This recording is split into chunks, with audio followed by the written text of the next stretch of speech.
And I'd love to trumpet his name, but I have not gotten permission to do so. Yet you know who you are. And we want to thank you very much for that. And I'm so glad and humbled that you are a fan of this program and chose to contribute to the Heartland Institute. So thank you. I also want to thank our streaming partners every week, junkscience.com, CFACT, What's Up With That, the CO2 Coalition, and Heartland UK Europe. So welcome to you all, and I hope you will follow all of these X accounts and become a subscriber to this show on YouTube and Rumble by subscribing to the Heartland Institute channel on YouTube and Rumble. Okay, we have a big show today and a very special guest, so let's get rolling. Today we have with us Anthony Watts, Senior Fellow at the Heartland Institute and the publisher of the most influential website on climate in the world, What's Up With That? We have Linnea Lukin. She's a research fellow for energy and environment policy at the Heartland Institute. And we are so happy to welcome back to the show once again, Dr. Judith Curry. Dr. Curry is the president and co-owner of Climate Forecast Applications Network, CFAN. In a previous life, she was a professor and the chair of the School of Earth and Atmospheric Sciences at Georgia Institute of Technology. She has testified before Congress on climate matters at least a dozen times. She's been the star of several interviews of influential people in new media, including John Stossel and Jordan Peterson. And Dr. Curry is also the author of many books, the latest of which, from 2023, being Climate Uncertainty and Risk, Rethinking Our Response, which I believe the last time you were on our program, we talked about that book. Oh, and she's also been a speaker at Heartland's International Conference on Climate Change. Dr. Judith Curry, it is such a pleasure to have you back with us and our audience. Well, thanks for inviting me. It's always fun to talk with this group. Yes, should be a lot of fun in the chat and for all these people watching it live and also watching it after we post it on our channel, auto-archived as we always do. But like I said, we have a lot to cover today. It's been a big news week in climate and energy. And of course, we want to talk about a new paper that Dr. Curry and a colleague had published just this week. It's a pretty good paper, and we will go over that as well. But first, we'll start the show off as we always do with the crazy climate news of the week. Hit it, Andy.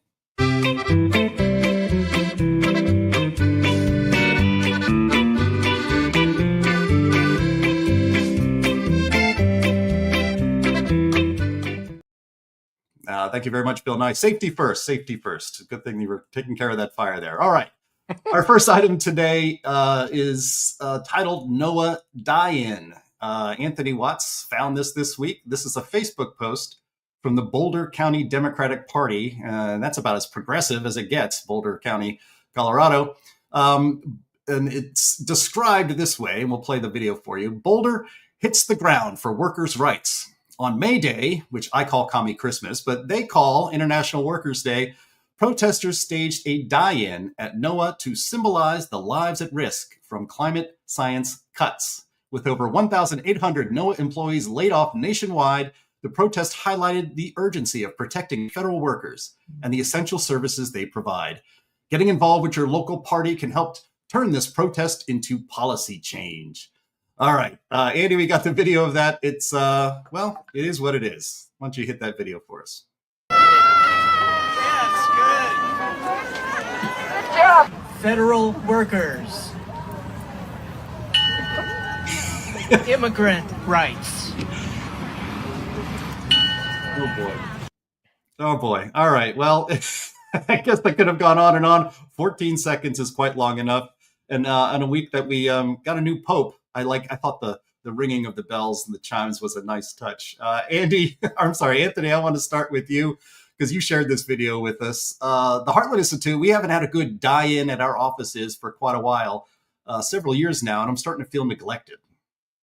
Yeah, it's just amazing what people get this impression that since NOAA is being trimmed, they're taking out some programs that aren't necessarily useful. For example, the $1 billion weather disasters thing. They're taking that out because it's just government-backed propaganda. It's scaring people. So they're taking out some of these programs, right? And these folks treat this as if the whole weather service is going away. Weather forecasts are going to stop, rain, storms, pestilence are going to come from the sky and destroy us, all this stuff. That's the way they view this.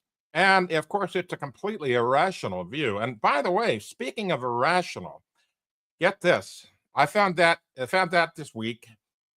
the National Weather Service is putting up their guard. They are ordering all their offices to be on the lookout and enhance their security because a group of nutballs is out to attack the weather radar stations at NOAA. Why? Because there are dangerous death rays in the atmosphere. Seriously, that's what they're saying. They're saying this on Twitter. They're basically heating up the sky and causing all kinds of weather modification and so forth. So the WSR 88D radar, a lifesaver since the early 90s, is now being viewed by left-wing nutballs as some kind of a weapon against the atmosphere, designed to oppress us, and therefore they want to go out and attack these things. That's the kind of irrationalization we are dealing with here on this side of the climate equation. Yeah, wow. Well, it's funny, Judy, right before we went on the air, went live today, we were talking about kind of the state of climate coverage in the media, or, of climate alarmism. And you had mentioned, and as mentioned here in the setup for that little video, they're out there, hitting the chimes and having a Dyin because 1,800 NOAA employees had been, dismissed, and that the Trump administration doesn't feel they're very necessary anymore. And you had remarked that, I guess, other than this Dyin, it's gotten very little media attention. Yeah, this whole issue, of climate change and the activism and the alarmism, people are losing interest in it. As far as I can tell, the media coverage on it just isn't there. With regards to NOAA, it's interesting. They're targeting the Office of Atmospheric Research, which funds the cooperative institutes, a number of the research labs, and the university grants program. This is the main thing that's being targeted at NOAA. And you may not realize it, but Boulder has 10 NOAA labs. I couldn't name more than about 2 or 3 of them, so I don't know what most of them even do. But, if NOAA really hits this funding like it looks like they might, this could really decimate Boulder. A big part of their population and economy is tied to these NOAA labs and the big cooperative institute at University of Colorado. And so all of the, a lot of what goes on in Boulder has been sort of subsidized by these government labs for decades now. So that'd be a big change for that community. Yeah, it made me think of that song "Allentown" by Billy Joel, but they're closing all the climate alarmism factories down, I guess, in Boulder, Colorado. All right, let's hit our second item today, a little bit more substantive. The polar ice narrative is melting. Now, I want to get into this. Actually, I am going to play this video. We can kind of set this up, I think, a little bit by this video by Judith Curry, who said this at the time he was the climate czar during Joe Biden's presidency. I think it's a great example of combining bad science and romantic myth that adds to the apocalyptic narrative, which is kind of our topic today. So go ahead and hit that Curry video for us, Andy. The scientist there said to me, "Mr. Secretary, if you really want to understand what's happening with climate change, you have to go to Antarctica." And so I went back to Washington and told my staff, we're going to Antarctica. And indeed, I flew out. I voted by absentee ballot. I flew out on the very election day in the United States. And learning the news I learned, flying over the Pacific, we almost thought we'd stay in the Antarctic. But I decided, obviously, to come back for the fight. But in the Antarctic, it was magical. I've never seen wilderness like that. There was something eerily grounding in this. And the firsthand impact of climate change that was being described to me by nearly 20 plus scientists from each of 20 plus countries that go there to do research chilled me in terms of, beyond the cold, in terms of what we're facing. I was at ground zero for climate change at McMurdo Station. And as I listened to these scientists from all over the world and looked at chart after chart where they traced what has been happening, describing the latest deeply alarming evidence of what is going on, I was genuinely scared. How do you translate this into a language that the average citizen can understand and connect to? I flew by helicopter over the great West Antarctic ice sheet, which now people say is threatened to perhaps break off or slide down and go off into the ocean to melt. I learned how the warmer water is spilling over the continental shelf and churning below the ice and creating instability in it. Yeah. So, okay. So even before we get into the data and analysis that we have queued up to rebut that soliloquy by John Kerry, Judy, I want to ask you, what do you think when you hear powerful people with great influence but no scientific training say such things with such confidence? Well, he's repeating what he was told. I don't doubt that there were some scientists there who were spinning this yarn for him. I mean, what he wanted to hear. This way they get more funding, they get, their names in the newspaper, their university or their institution is happy. So, I don't think John Kerry made this stuff up. I think scientists were feeding it to him.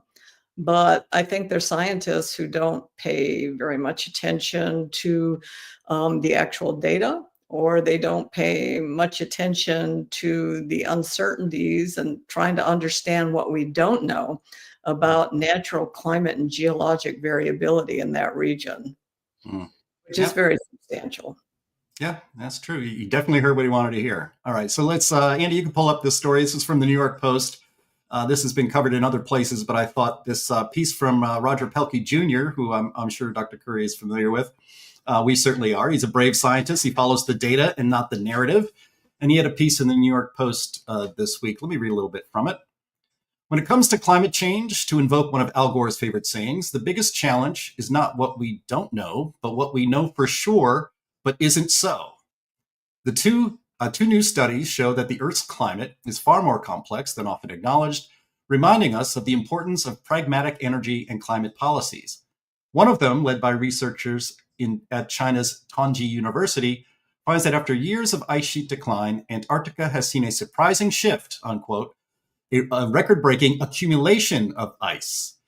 Dr. Pelkey notes that since 2002, Antarctica has seen a steady decline in the total mass of its glaciers. Yet the new study found the decline reversed from 2021 to 2023.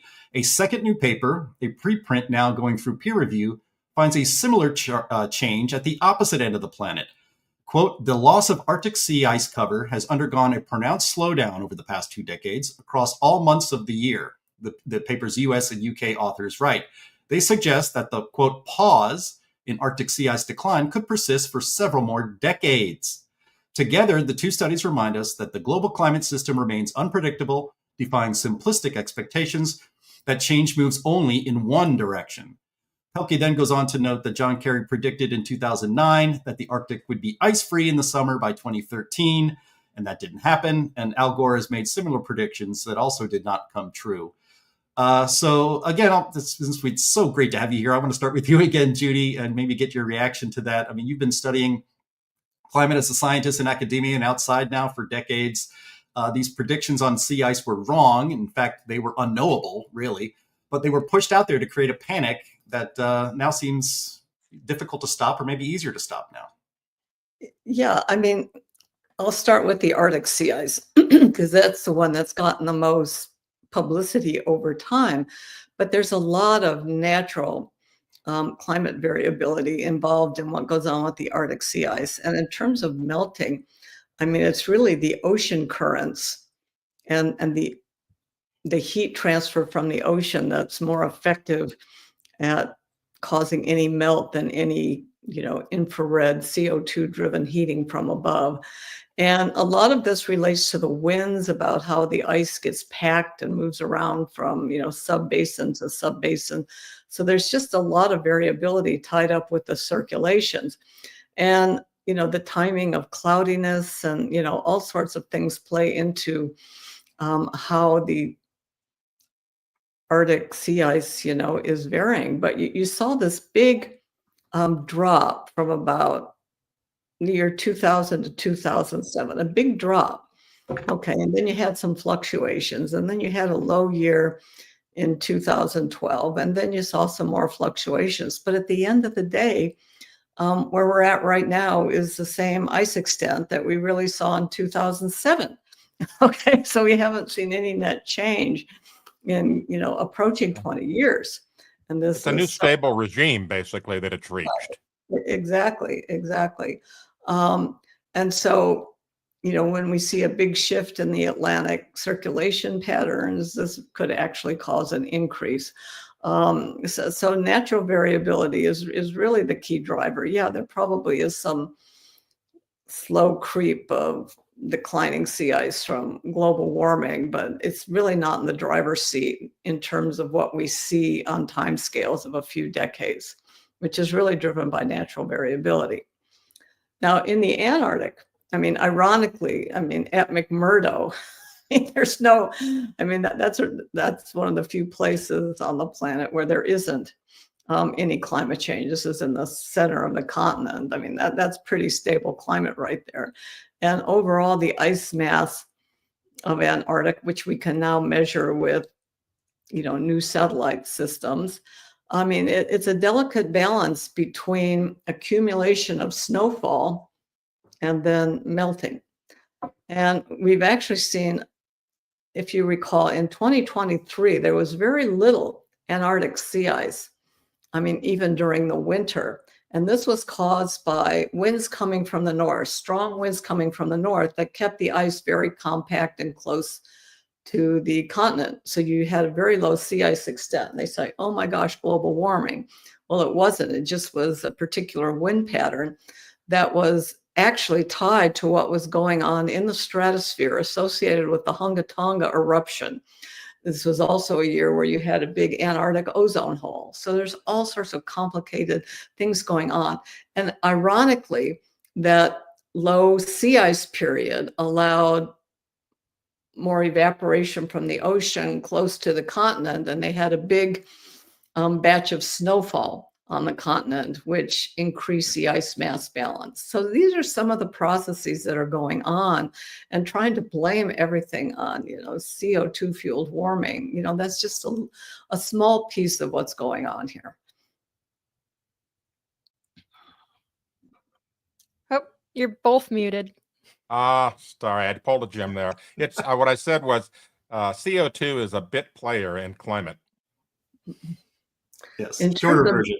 Scale, regional and decadal scale, climate variability, yeah, CO2 is a bit player. Yeah. All right. Very well analyzed. Thank you very much, Dr. Curry. Let's move on to our third item right here for our news rundown. And I've titled it, funnily, I think, Bernie and the Jets. Now, Socialist Senator Bernie Sanders of Vermont, who has called climate change the existential threat to humanity and has proposed getting rid of all fossil fuels and banning the internal combustion engine. He was interviewed by Bret Baier on Fox News the other day. Bret asked him about taking private jets on his quote-unquote fighting the oligarchy tour, and that hit 17 cities from February through April. And let's just say that Bernie's reaction of being asked about this hypocrisy for the first time didn't go too well for him. Go ahead and play that, please, Andy. Gotten criticized from other people. Free Beacon says Bernie Sanders spent $221,000 on private jets fighting the oligarchy tour, paid for by friends of Bernie Sanders. That you've spent millions of dollars in campaign funds on private jet travel over the years. How do you push back on both of those things? When's the last time you saw Donald Trump during a campaign mode at National Airport? No. It doesn't. But he's also not fighting the oligarchy. No. You run a campaign and you do 3 or 4 or 5 rallies in a week. The only way you can get around to talk to 30,000 people. Think I'm going to be sitting on a waiting line at United, waiting, 30,000 people are waiting? That's the only way you can get around. No apologies for that. That's what campaign travel is about. We've done it in the past. We're going to do it in the future. And you... All right. Just do not change. Yeah, Linnea, I do want to start with you. Can you imagine a senator sitting in an airport where all the dirty, smelly people waiting to board a United Airlines flight? Yeah, no, he has can't do 3 that. speeches. He has 3 speeches a week. He can't stand in line. Unlike, like James Taylor or something, Yeah. president of the Heartland Institute, who definitely stands in line at the airport to go do 3 speeches in a week, sometimes international. Yeah, no, it's nonsense. But, it would be one thing if he wasn't running around doing this like oligarchy tour. Like he said, Donald Trump takes a private jet. I don't have any issues with people taking private jets. I do have an issue with people taking private jets while they're telling the rest of us that we shouldn't be driving our cars to and from work. We should be taking public transportation because we're killing the planet with emissions. That's what bothers me. Yeah, I mean, the carbon footprint, if you care about that, of taking private aviation as opposed to flying commercial is 20 times higher. So, yeah, and he doesn't feel the need to apologize for that, I guess. Yeah. So I think the thing to do to combat this is that we start spreading the rumor that all of the chemtrails in the sky are caused by burning. Anthony, you promised it was going to be a chemtrails-free podcast today, and you just broke your That promise. was a joke. That was not on a discussion. All right. All right, let's move on to this next one. This comes from our very own Anthony Watts at our very own Climate Realism website, climaterealism.com. Climate change and school days. Anthony writes a story with the headline, wrongphys.org. Climate change isn't causing a rise in lost school days. Anthony writes here, in a recent editorial published by phys.org, researchers claim that climate change is driving more powerful and frequent hurricanes, which in turn are causing widespread school closures, labeling it an, quote, overlooked consequence of our supposedly worsening climate. This narrative is false. The available data shows no trend of increasing hurricane frequency or intensity due to human-induced climate change. And if the storms themselves aren't worsening, the claim that they are causing more missed school days due to climate change collapses under its own weight. According to NOAA's Geophysical Fluid Dynamics Laboratory, there is no strong evidence of an increase in either the number or intensity of hurricanes globally due to human-caused climate change. And if you're wondering how any of this relates to kids missing days of school, Anthony explains, the authors of the phys.org piece make the speculative leap from, quote, climate-driven hurricanes to, quote, missed school days. But if their logic runs off the rails here, there is no credible evidence that links climate change to educational disruptions. And even if storm-related school closures are increasing in some areas, the cause is due to shifts in administrative policy, liability concerns, and enhanced emergency response protocols rather than intense weather. So, Anthony, obviously, you need to go first on this one. There seems to be no end to the long list of calamities, social calamities caused by us driving our SUVs. Yeah, this is one of the worst cases of a reporter basically having a narrative in their head saying, climate change is making hurricanes worse. That's all the research they did on this before they wrote this piece. They make that assumption. Climate change is worsening hurricanes without actually looking at any data. And then they write from that narrative. And so they make these fantastic leaps of illogic to come up with these things, such as, it's causing more lost school days. But when you go really look at what's been going on with schools over the last 30 years or so, they've been much more cautious about weather. And, back when I grew up, we had to walk both ways uphill in the snow to school, that kind of stuff. They would keep schools open, unless it was a real calamity.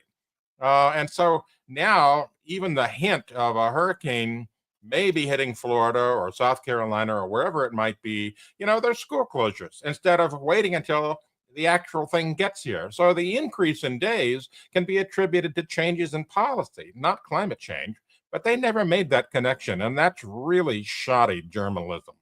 Yeah. Okay. Yeah. I have a comment on this one. There is some nuance here. Okay.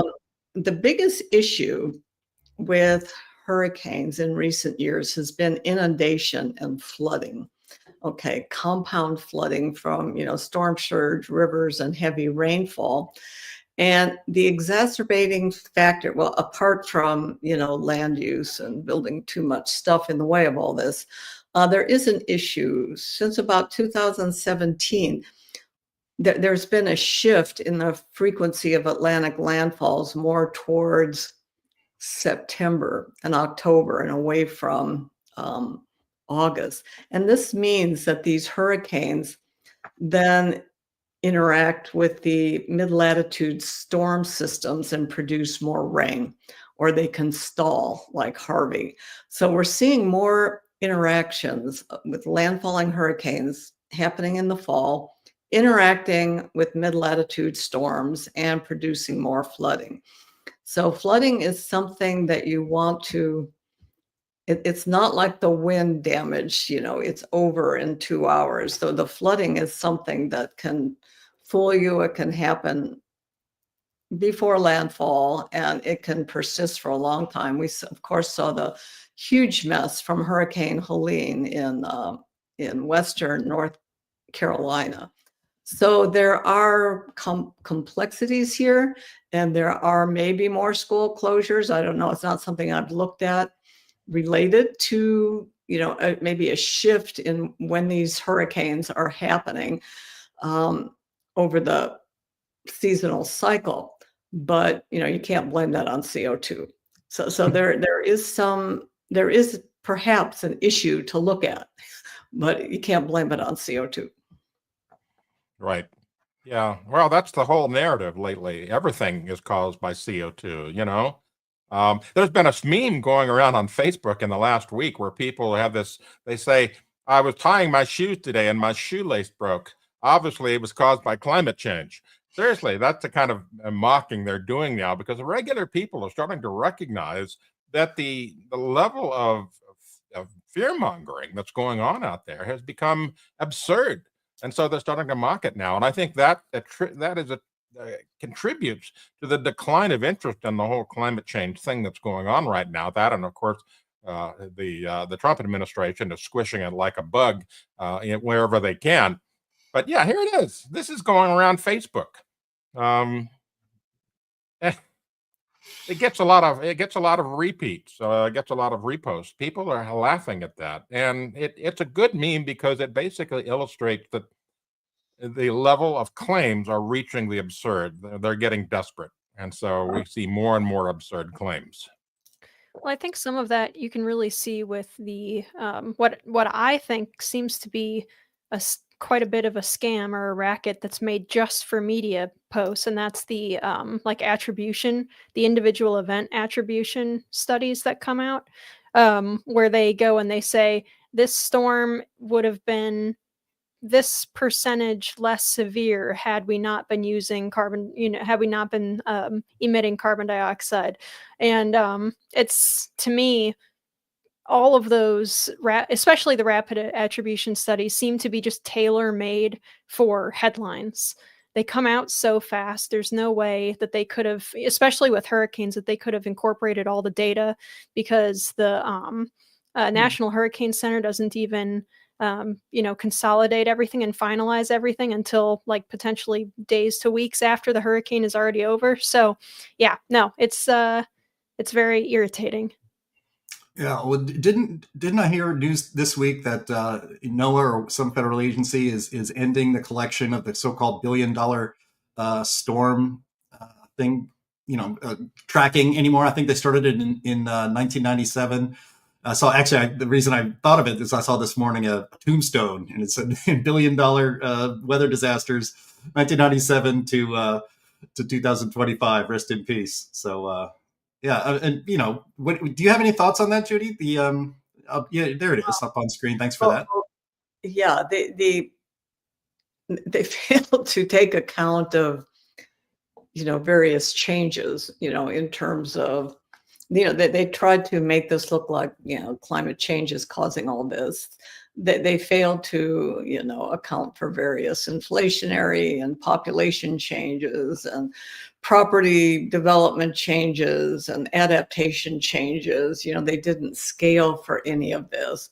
And Roger Pilkey Jr. has called this out as being completely misleading. When you do the appropriate scaling, you don't see a trend.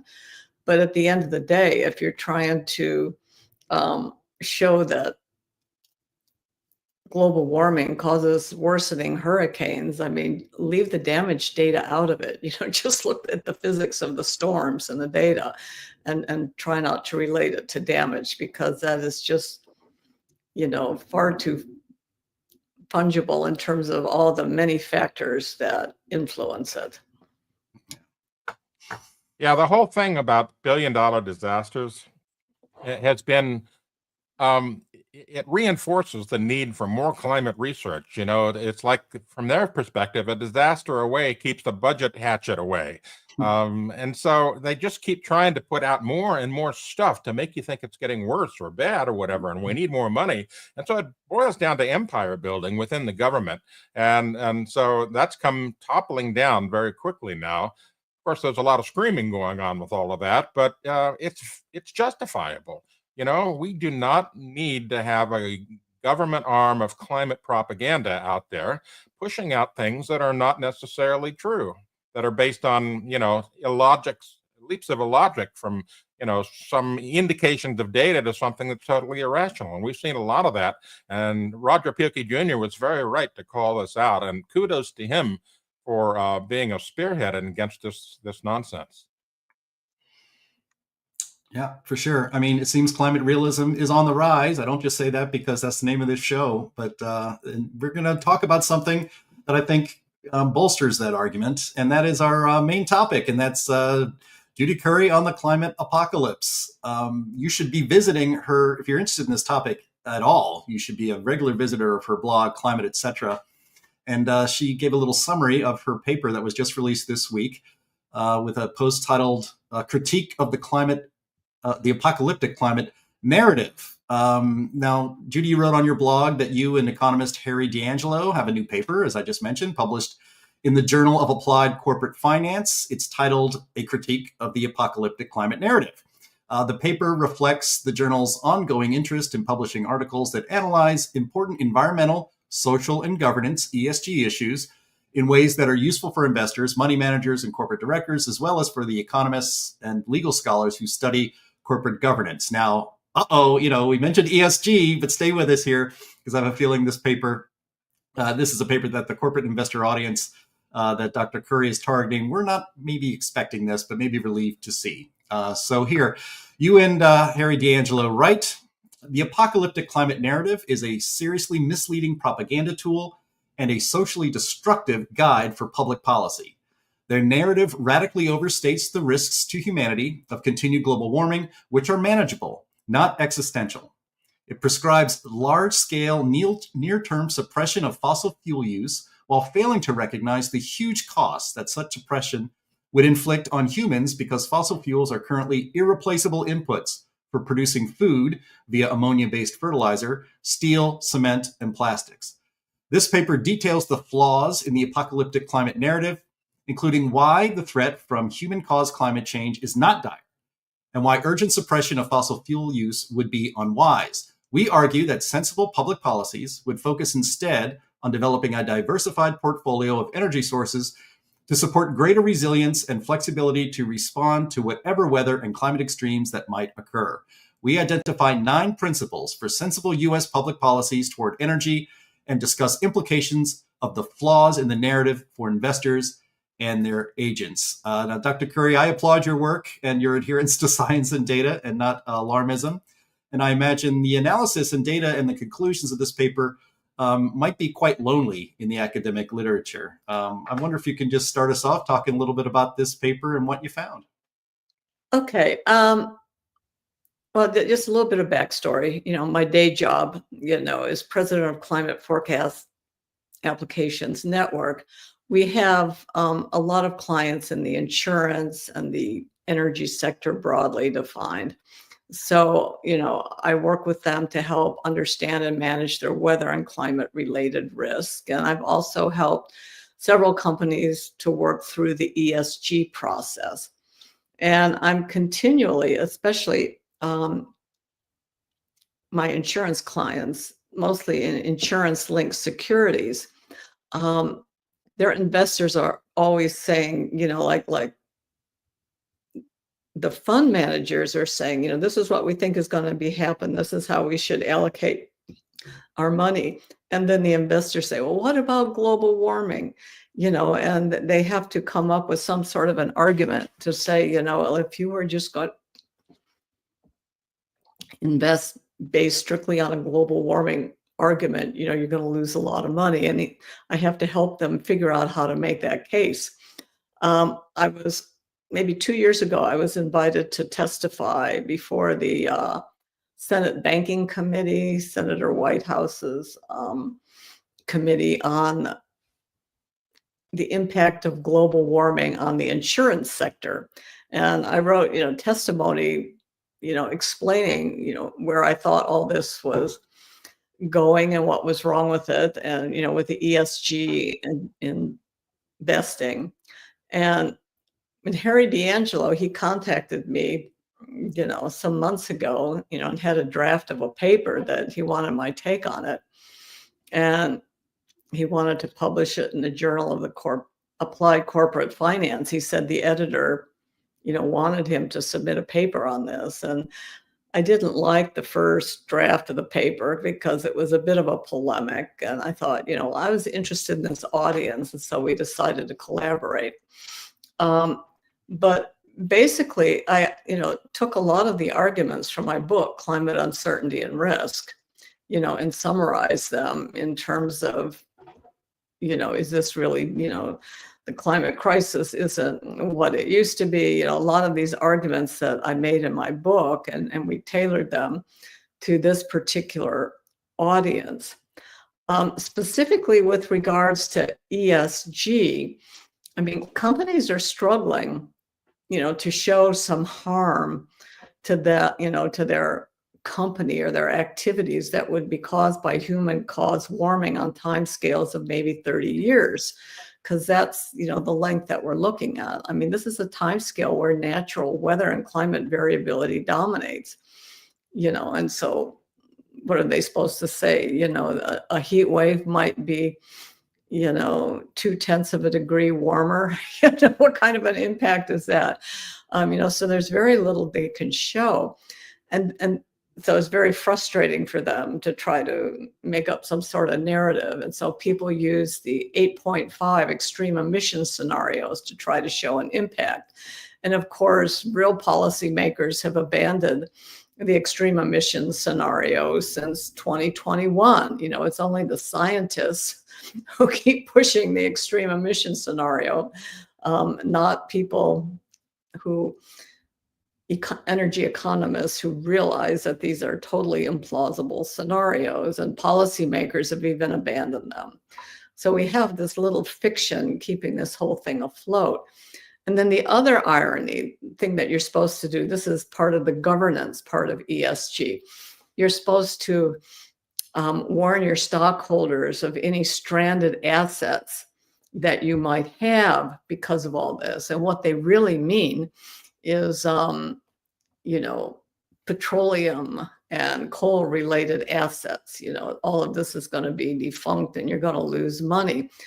And the real irony of this is right now, it looks like the biggest potential stranded assets would be offshore wind turbines. So those are the ones that are looking, and even onshore wind that are looking, in a decade or two. My guess is that a lot of that is going to be stranded.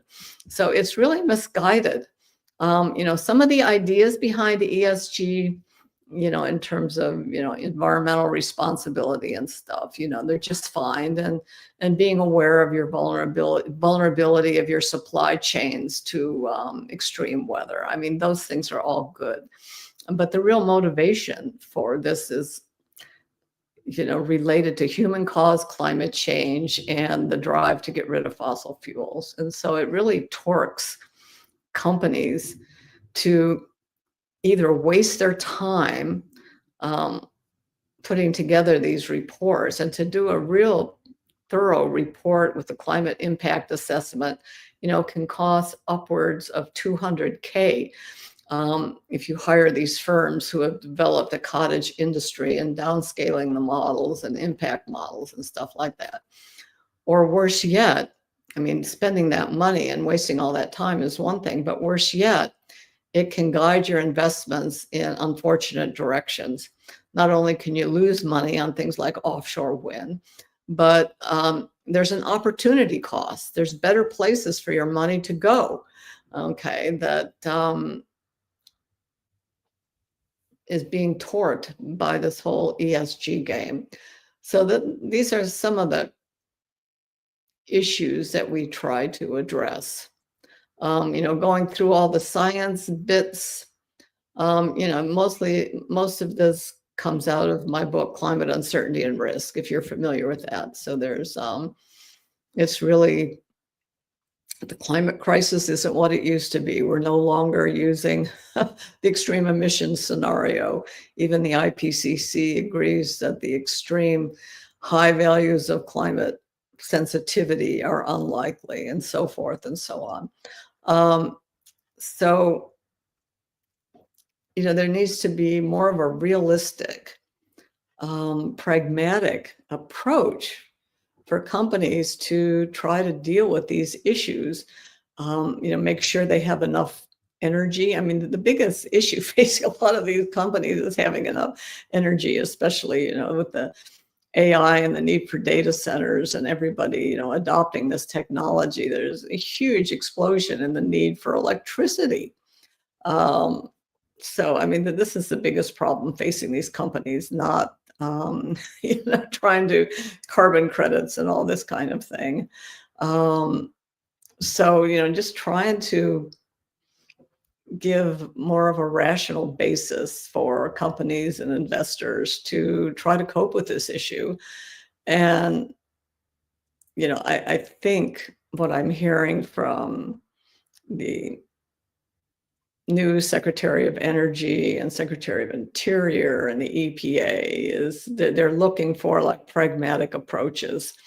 They're not looking to, just nuke the whole thing, because they realize we can have this windshield wiper thing back and forth between Republican administrations versus Democratic administrations. The way I read it, that they're looking for some sort of pragmatic, sensible compromise to move forward on a rational 20th century energy transition, and reduce our vulnerability to extreme weather and make sure everybody has enough energy. So, I think that's where this is going, and to worry about real pollution rather than, these Biden put in place so many of these stringent anti-pollution things designed to make it impossible for a coal plant to operate, and putting it at levels that make no sense for human or ecosystem health. So, a lot of nonsensical things have been going on. We just tried to lay out, a rational basis for moving forward in a sensible way on this stuff. Yeah, one of the most nonsensical things that's been going on with the climate narrative in the past decade or more has been focusing on severe weather equals climate change. And in every situation, it seems like when you actually look at the data, it actually fails. But you have a paragraph in your paper I want to highlight that says, second, the risks from human-caused global warming are difficult to separate credibly from natural weather and climate variability, and the risks to a large degree reflect the vulnerabilities of less developed countries and poorer populations generally. Increasing wealth and productivity will continue to reduce humanity's vulnerability to weather and climate-related risk.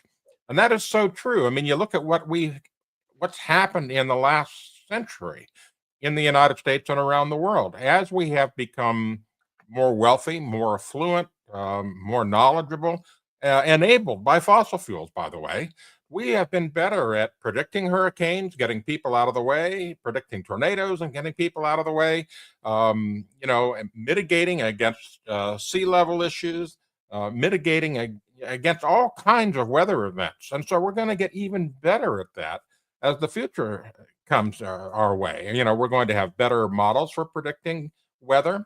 We're going to have better systems for the mitigation of the effects. And so what Dr. Curry has basically done here in this one paragraph is basically created a path for the future that's, like you say, pragmatic. And I applaud you for that.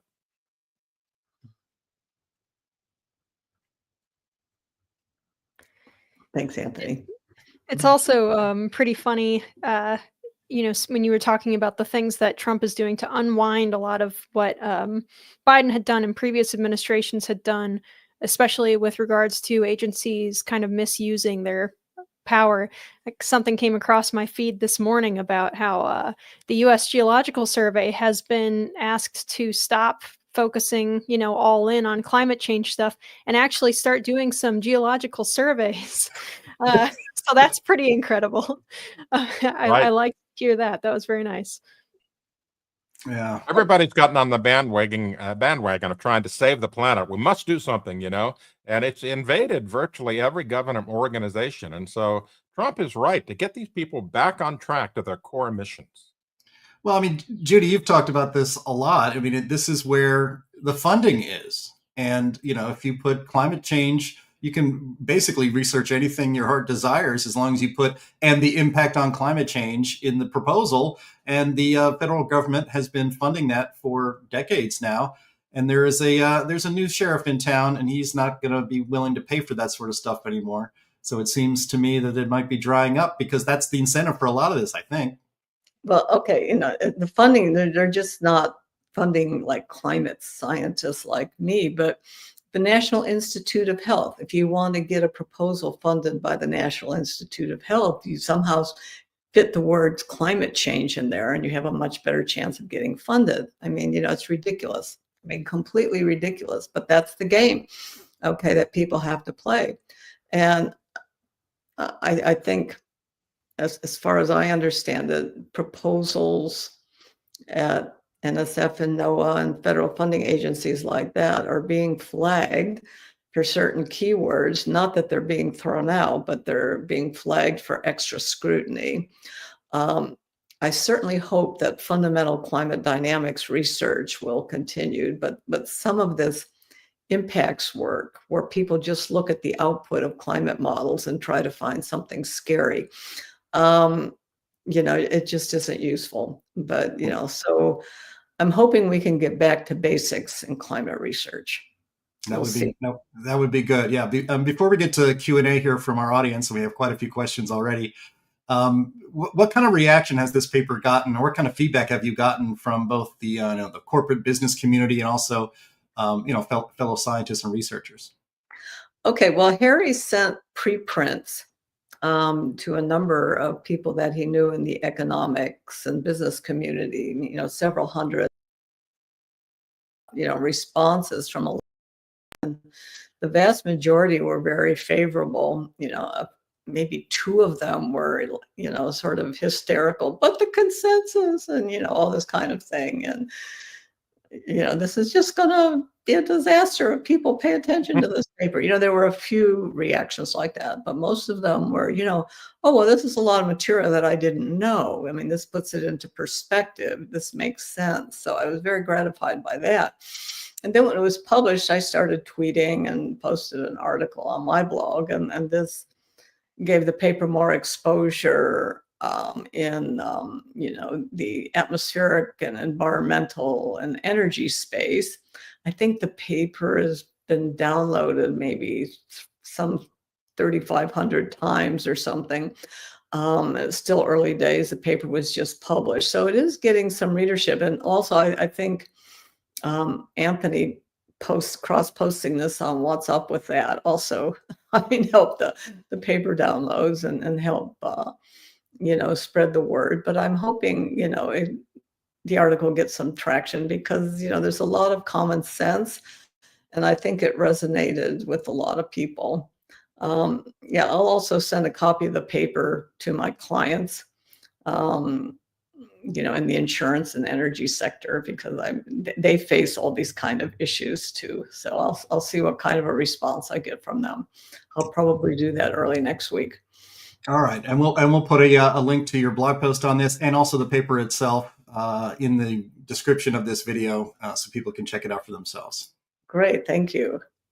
All right, well, we do have a lot of questions for you, Judy, and for the rest of the panel here. So why don't we get going with that? One of our favorite parts of this show. So Linnea, take it away.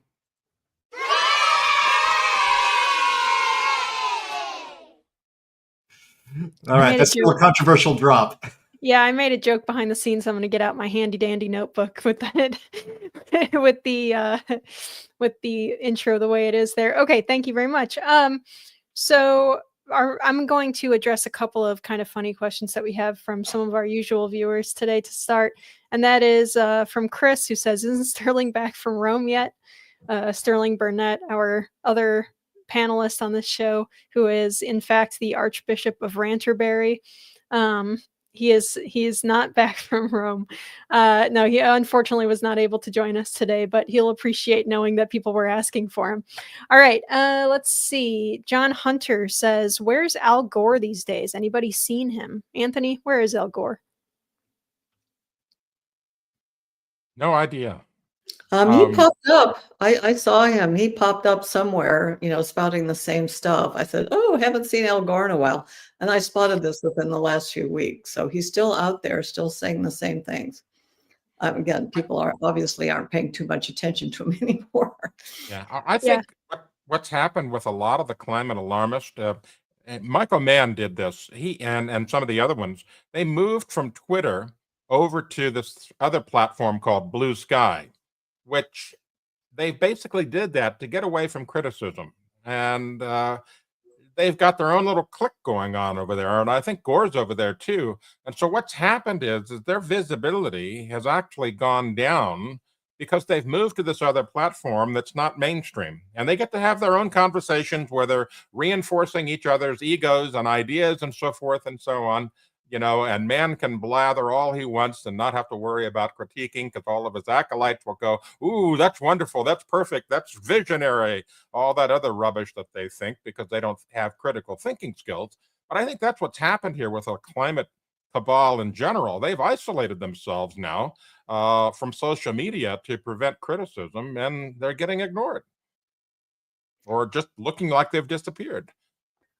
Yeah, Michael Mann, he had an announcement on his Twitter that he was leaving Twitter on January 20th when Trump is inaugurated, largely because Michael Mann hates Elon Musk, not to mention hates Donald Trump. So, all his little minions followed him and left. And you're right, now they just have a big echo chamber over there and nobody's paying attention. Yep. All right, excellent. Let's see. This is a quick one. I'm not actually sure. Ian, I think the answer is yes to this, but Ian McMillan says, and there are volcanoes under the Antarctic ice sheet, right? Yes, for sure. And the number 80 comes to mind, and I'm trying to figure out what part of the West Antarctic ice sheet was actually covered by that. But there's a lot of heat flux, like geothermal heat flux coming up, and there was actually one active volcano. And that the West Antarctic ice sheet it's also it's uplifting. It also has there's a lot of geologic activity in that region. So blaming everything on global warming is just really misguided. A lot of geologic activity. Awesome. Okay. This is an interesting question. I wonder if Anthony might have an interesting answer, and as well as Dr. Curry. So Chris Nisbet asks, does less sea ice cover actually allow for more heat to escape from the sea? So inherently it's self-regulating. Yeah, that's a good question. The answer is yes. It's not only about heat, it's also about evaporation and snowfall. Okay. So we saw this in Antarctica where the sea ice extent was reduced because the wind was just pushing it all towards the continent. But that enabled more water vapor and more snowfall to fall on the continent. So there's both thermal and rainfall kind of feedbacks. Oh, there's albedo change too. Albedo change too. So it's lots of interesting processes. It's not just like a one-way causality associated with CO2 increasing. This is another interesting question from Gilbert Guys, who asks, I'm curious, what are your thoughts on polar shifting and climate effects? And I think what he means is magnetic polar shifting.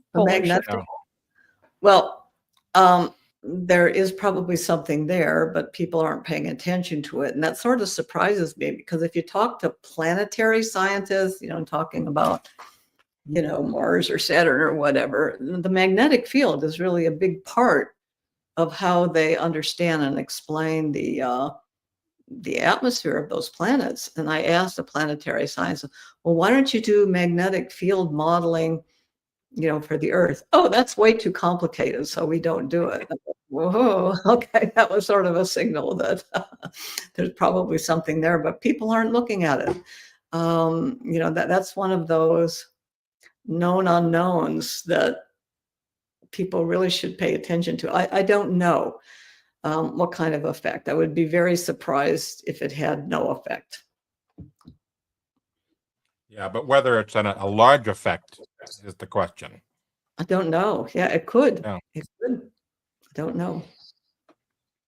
That's the honest answer that a lot of scientists won't do. They don't want to say, we don't know, because they want to appear like they know everything, or they're, on top of their game or whatever. But the honest answer that you just gave is refreshing, and we need more of that. Absolutely. Well, if you don't know, you can't impose the policy preferences that you want to impose. Exactly. That, and I think that, lay people really hate hearing "I don't know" from scientists a lot of the time. So I think, and especially government people, right? So I think there's also probably a lot of pressure on scientists to manufacture an answer. They shouldn't be doing that, but I think there's a lot of pressure to do it. So Nothing As It Seems says, ask Judith about the Heinrich event that was at the end of the Younger Dryas. Okay, well, Heinrich, this is like huge fluctuations in global temperature, after the end of the previous ice age, and people still don't quite understand what caused them. I think it was, feedbacks, from the sea ice and changing mass balance of glaciers, ocean circulation patterns, and all these interactions. So it was,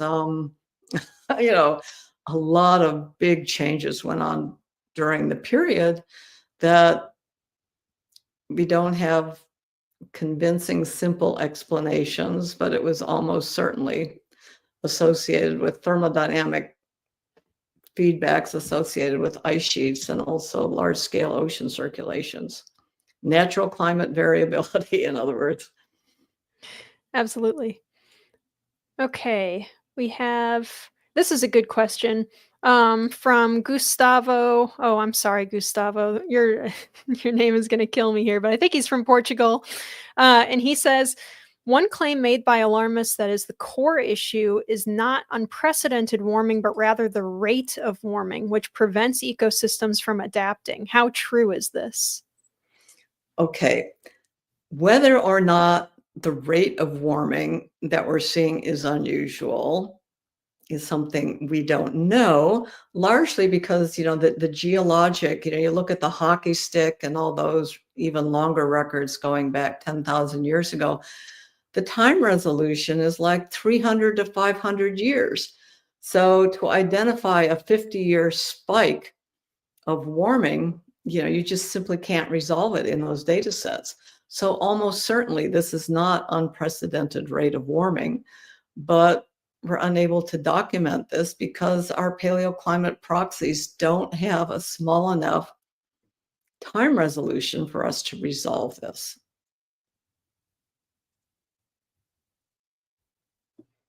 Awesome. Great questions today, you guys. Thank you.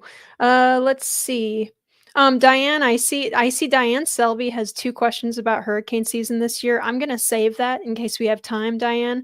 We're definitely going to have a hurricane season starter episode once we get a lot of that information, and we'll have hurricane experts on again, like Stan or someone. So we will. This is a big part of what I do is seasonal hurricane forecasting. So if you want to ask me, I'm good. Oh, sure. Okay, so we can ask it. Oh, good. Okay, so Diane Selby asks, what's the hurricane predictions for 2025, and how was hurricane prediction for 2024? How accurate was it? Okay, I'll start with 2024 first. Most forecast providers were predicting a crazy active season. There was record Atlantic temperatures, and they expected a La Nina to occur. The main metric that people look at for seasonal forecast is the accumulated cyclone energy. Okay, so average since 1995 is about 135. the average forecast, ACE forecast last year was 215, which with some as high as 240. Okay, the end of season ACE accumulation was 168. My company nailed it last year. Our forecast starting December, the season before, ranged from 161 to 171. So as far as I know, my company's the only one that nailed it. For this season, we're also looking at another active season. Most of the forecasts are coming in around 150 for ACE, which is still above average activity even for this active period since 1995. My company is a little higher than average at around 170. In terms of landfalls, again, we're looking at higher than average landfalls in the US, and we're looking at them focused on Florida and the Gulf Coast rather than the Atlantic coast. So that's what I see right now. There will be a new batch of seasonal forecasts coming out in early June. So if you time your hurricane episode to be, after mid-June, I think you'd have a good representative sample of forecasts to talk about. Awesome. Well, there you go, Dyin. Thank you so much. Okay. Let's see. I'm going to get another one that's directed directly at Dr. Curry. So this is from David Schneer, who says, question for Judy. Are the new PhDs in climate taking more rational positions than the hardcore of my generation? No, it's getting worse. The current cohort, okay, with all this, what I would say DEI stuff in the universe, I was talking to a faculty member at one of the premier, at the AMS meeting, at one of the premier, departments for atmospheric science research. And the faculty member said, we can't flunk, we have to pass everybody through the PhD qualifying exam, otherwise there'll be a lawsuit or something. So we pass all these students in that are, some of which are marginally qualified, and then they all want to do a thesis where they analyze the output of climate models to try to find some scary impact so they can do a press release and, get a lot of publications and get a job at some, NGO think tank that pays a big salary. So, that's what I see coming down the pike. That there's a few university departments that have kept true, to studying climate dynamics and really having a very rigorous program, but they're the exception rather than the rule. So I don't see in the current cohort that are PhD students, I think it's going to be the worst cohort yet. Do you think it's possible, Judy, that the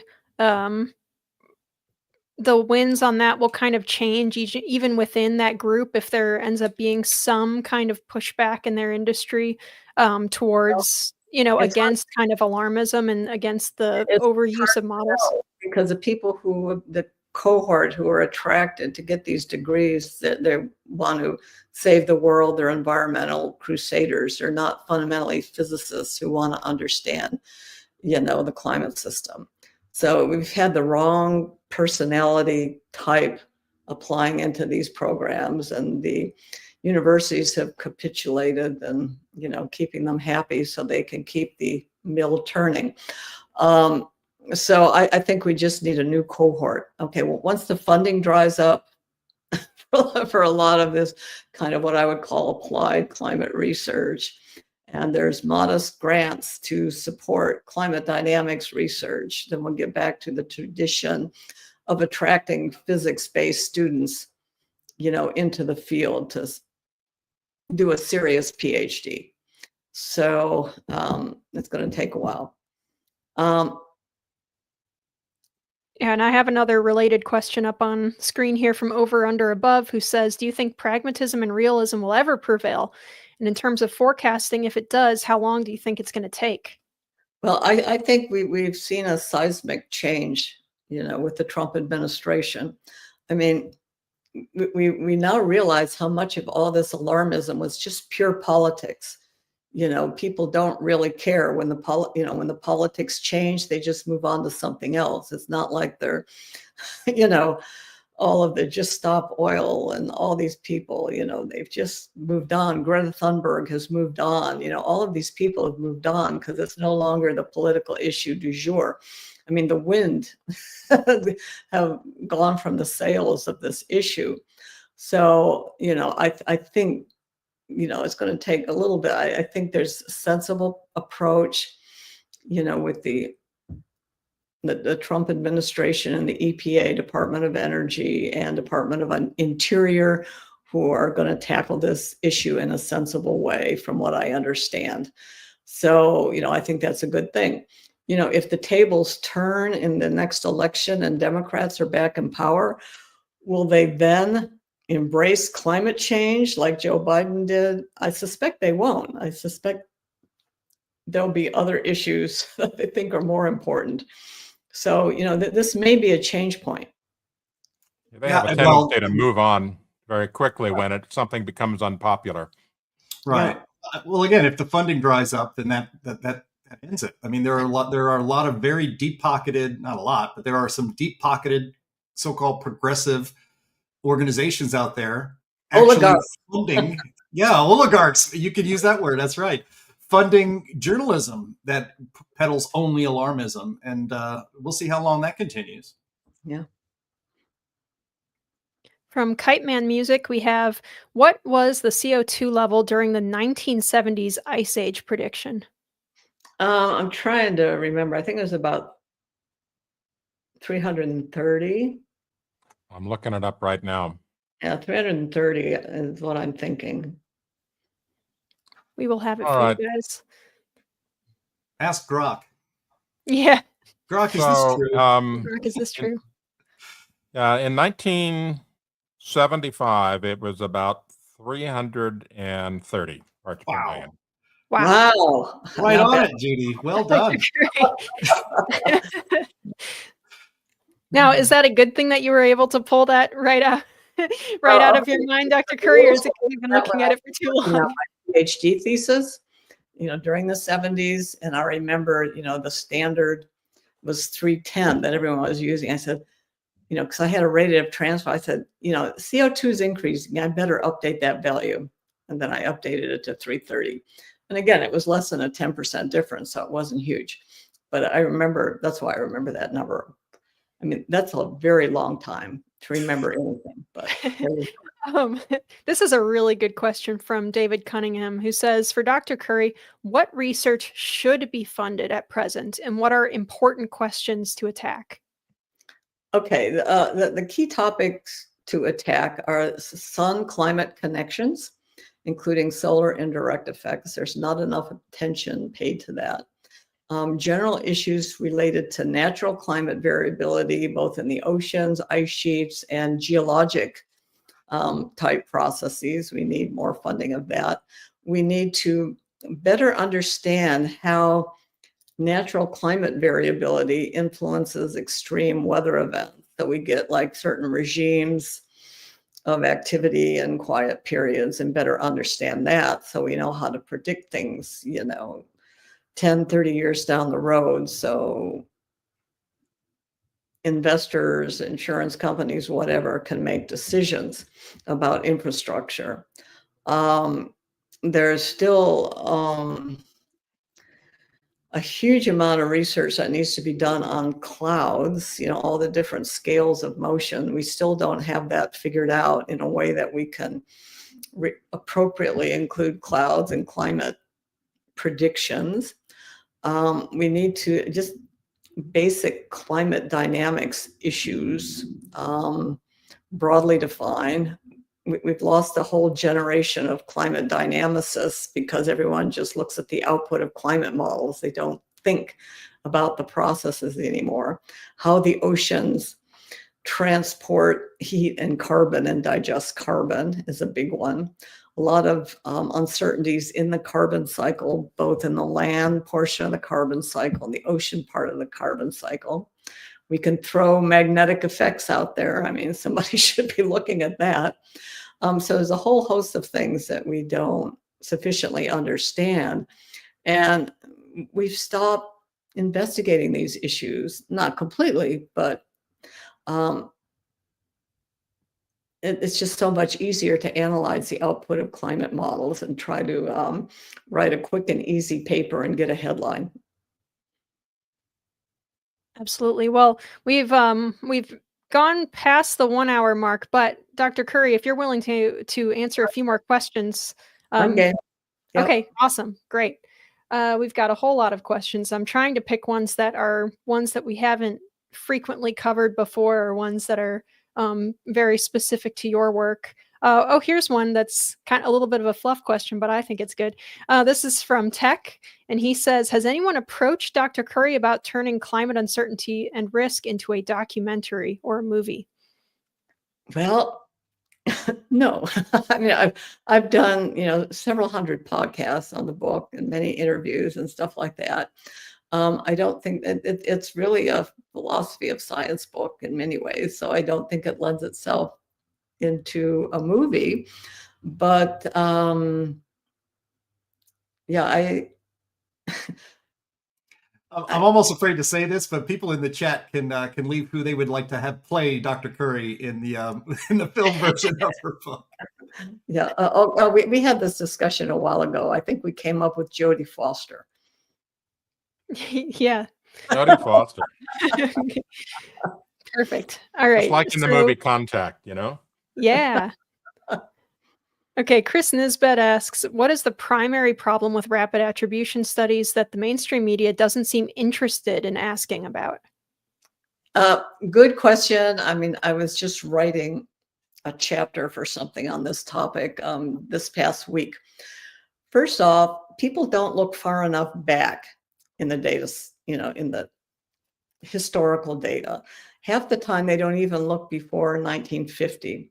There are plenty of extreme events occurring early, in the first half of the 20th century and in the 19th century. And then there's longer historical records. And then if you look at the paleoclimate records, some of them, sedimentary analyses that are local, you can find a lot of extreme events, much worse than anything we're looking at. So most extreme events fail the detection test to identify anything that's unusual. Okay, but even if you go ahead and you try to do an attribution like the World Weather Attribution Group in the UK and Europe, I mean, they crank these things out, within a week of the event. They run regional climate models with current levels of CO2 and pre-industrial levels of CO2 and compare that and then try to make up something related. And they, say it's a 1 in 1,000 year event. It's, 350 times more likely, and all these statistics that make absolutely no sense. They do not have a data distribution that can support those kind of conclusions. The climate models are not fit for purpose for simulating most of these extreme events. So it's mostly just fairly meaningless stuff. They're basically nothing more than headline generators. That's all they do. That's their objective. That's their objective. Capture the headlines. That's their objective, to try to, amp up the alarm so people will stop burning fossil fuels and to get the headlines. I mean, that's their stated purpose. The World Weather Attribution, you can find those kind of statements right on their webpage. Here's a good one from Ian, who says, anthropogenic so water emissions are also significant, and water is a far more powerful greenhouse gas than carbon dioxide. So why do they claim that carbon dioxide is a driver, but water is merely a feedback? Well, it depends on how you define your system. So if you define a climate model without a carbon cycle, okay, then CO2 is an external forcing agent, whereas CO2 can evaporate and rain out and, fall back down. So that's a feedback. But in the Earth system models now, where they actually have an interactive carbon cycle, CO2 is actually a feedback also in those models. So, it depends on how you define the system. right. So These are good questions. they're really good questions. You guys are on it today, all of our wonderful viewers. Great audience here. How about this one from a viewer I have not seen before, Kroiki? Is Antarctica land ice net gaining, or is this unknown? Well, we just had the paper that we talked about where it was increasing for a while, then decreasing. Now it's turned the corner to increasing. And this is the East Antarctica, the main continent. The West Antarctic ice sheet is the unstable one, the one that's a marine ice sheet. Like if you took the ice sheet away, the actual part of the continent would be way below sea level. So this is an unstable. And this is unstable because it's a marine ice sheet. It's unstable from geothermal heat flux and even under ice volcanoes, and it's being possibly destabilized to some extent from CO2 driven warming. So the bulk of the ice is in the East Antarctic, and that's very stable, whereas the West Antarctic is the unstable one. Let's see. This one's kind of a general question, but I think it's one that we might want to talk about for a second, from Walter, who says, wonder if anyone has calculated how much money has been spent on green energy in the last 40 years in taxpayer subsidies and higher energy costs. I think he means energy. Imagine if that had been spent on nuclear. Oh yeah, no, I think people have done these calculations. I can't cite them off the top of my head, but no, we took the wrong path. We should have been investing in nuclear all along. But Greenpeace and some of these other environmental groups, I think they actually hate nuclear worse than they hate fossil fuels. They still hate nuclear, but I think the international politics are turning in favor of nuclear now, and hopefully we'll see a rapid expansion. And I think Doug Burgum, Department of Interior, is trying to figure out how to make the permitting and all this kind of stuff far more efficient and quick so that we can build nuclear power plants in 6 years, not 16 years. Yep. Here's a good one from our longtime viewer, Bob Johnson, who asks, are the oceans boiling? Well, not if you dipped your toe in it lightly. Actually, the oceans since last year have cooled off quite a bit. I mean, it's pretty striking since from what they were. The rhetoric has heated up. All right. Let's see. Here's an interesting question from Tech, who says, can Dr. Curry compare the quality of code from her time in academia versus her time in private industry? Okay. Code, well, I mean, my time in academia, okay. Software packages are much better now. Like we used to have to code a lot of things by hand.